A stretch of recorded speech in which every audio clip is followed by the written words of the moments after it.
In today's video, I'm going to teach you how to embed a video on your website. If you want to place a video directly onto a page so visitors can watch it without leaving your site, this process is usually quick and very straightforward.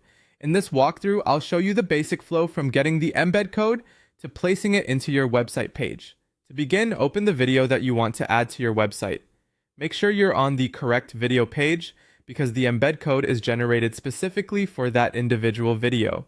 If you have multiple versions or uploads, it's worth taking a moment to confirm you're using the right one before moving on. Once the video is open, look for the embed button and click it. This is the option that gives you the code needed to display the video outside the original platform.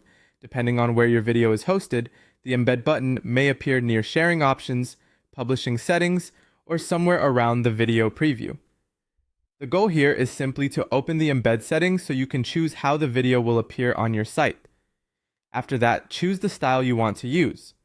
In most cases, inline is the most common option, and it's usually the best choice if you want the video to appear naturally within the layout of your page.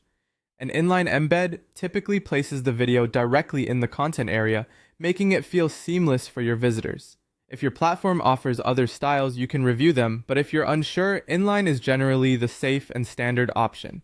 Next, click Copy Code. This copies the embed code to your clipboard so you can place it into your website. Be careful not to edit the code unless you know exactly what you're changing, because even a small mistake can prevent the video from displaying correctly. Finally, go to your website page and paste the code where you want the video to appear. In many website builders or content management systems, this needs to be pasted into an HTML block, code block, or the source editor rather than a normal text field.